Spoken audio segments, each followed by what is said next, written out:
We've been talking about creative people in the arts, creative people in technology, all sorts of things. When you think about where those creative people are going, the kind of money they're making, their ability to say, hey, I have a brand. I'm Randall Monroe. I do XKCD comic strip, and I can have the #1 New York Times bestseller, and he can work for any organization, and he's still that person with that brand. When you think about the empowerment of those people, what happens to other people?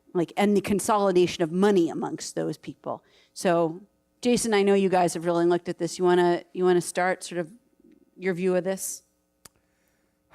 Yeah, I think it is a interesting period for individuals in determining where they want to go. If I was in college now, I would be embarrassed by the number of choices I had and where I might place myself.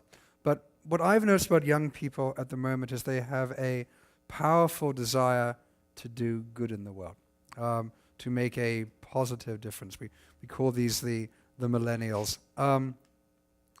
I would say that if I had the choice now as a young person to go forth in the world, I might choose a big problem and align myself with some of the folks like Karim to begin to crowdsource solutions to come up with a better way of doing things. Karim, you want to take it? Yeah, I mean, I think, look, I'm an optimist and engineer by training. Really believe in the fact that technical change is what drives the economy. And yes, there are adjustment periods. And yes, right now we're in a stage where we're seeing tremendous inequality in the economy.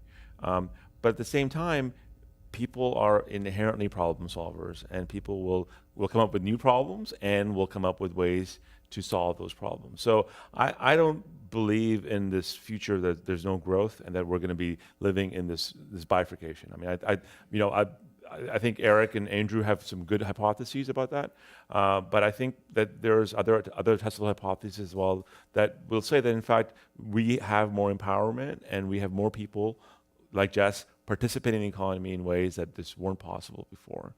So you see this and you go, oh my goodness, are we back at the start of the Industrial Revolution? And we may be, to some degree, but I also believe that adjustments will be made and that people we will go after the big problems that we want to be solving in health, in energy, in food, and so forth.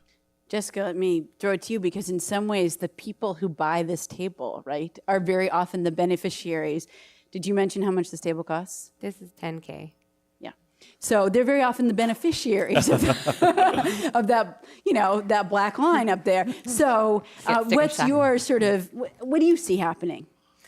So I actually see, I work in a fabulous group of, with a fabulous group of people. So we have a place where not just my company, but a lot of other artists, designers, technologists work together. It's not co-working. Everyone's all about co-working now. It's more of a consortium, and it's built on a tremendous amount of trust. There's a lot of IP that's freely moving around. There's a lot of resource of mind and hand and material. And I think that nowadays, when your personality is really your brand, right? And so you have these entities that are like companies, that are people, but really can share. And I think there's so much power in that collaboration. I think that ultimately, collaboration is the next competition, and figuring out the best ways to do that is probably the way forward. Sort of the kind of what Karim works on, this sort of crowdsourcing the ideas. Mm-hmm. Nicco, you want to? So I'm maybe going to take a little different tack here. I mean, I think the world is full of opportunity if you're a student at an elite university. Yeah. But the Department of Labor for the last 5 years has had this study, between 16 and 19% of parking attendants in the United States have a 4-year college degree and the debt that comes with it. And, I think that broadly speaking, a lot of our institutions are not really prepared or addressing the challenges we're facing. Yes, I mean, I think there's an inconsistency between the skills needed in the economy versus what's being offered. Do they have the right 4-year degree? I think is Exactly, the question. exactly. No, like I think that it's very possible that our system of higher education doesn't make any sense for the world we live in, right? And at the end of the day, I think this comes down to what kind of world do we want to live in, and what is the purpose of government, and to what extent is justice, social justice, an important part of America as a nation? And these questions, we have to address these questions. Yes, that's right. Otherwise, these trends will persist and may take us to some strange places. I'm not pessimistic about it necessarily, and I think that some of the solutions may be unintentional. You know, the more people get locked out of a traditional labor market, the more we see the rise of the barter economy and apps used to just circumvent currency almost entirely. And that creates all kinds of interesting underground economies and changes. This is especially prevalent in Greece and Spain right now, given the shape of their employment markets. And, you know, that's why I'm in favor of New England secession. Wow, who knew we were going to end on that note? But that's surely right. Technology is a tool. We must use technology rather than be used by it. We're not fated to have this dystopian future of the very rich and the very poor.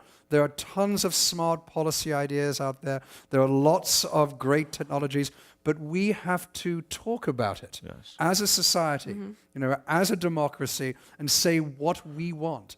And if we don't have those conversations, bad things will happen. But we can control our future. I'm pessimistic given the gridlock in DC that we can actually have any kind of a serious conversation about this at a national level. What I'm optimistic about is, you know, the reason why I became an academic was because I couldn't understand the puzzle of open source software communities. How could it be Richard Stallman, right, and Linus Torvalds, you know, come together and create software when all the basic perspective was that you needed big corporations, IBMs and Microsofts, you know, you had to be in Armonk or you had to be in Seattle to create software. And here they were able to create their own institutions and their own ways, and that has now completely transformed the way we create software, and we're living in that world of the web.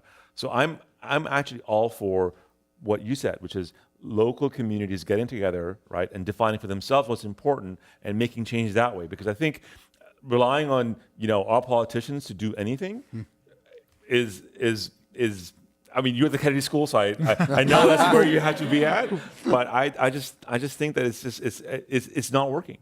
Right, and we had all this great hope with Obama, and didn't come through. The system is wildly out of date. We have 435 members of the House of Representatives because about 100 years ago they decided that's how many seats comfortably fit in the room. I mean, it's like we vote on Tuesday because Sunday's church day, Monday's market day, and you ride your horse and buggy into town to vote on Tuesday. The system and the rules around it are just ludicrous. Well, that's next year's panel. Innovating government, that's it.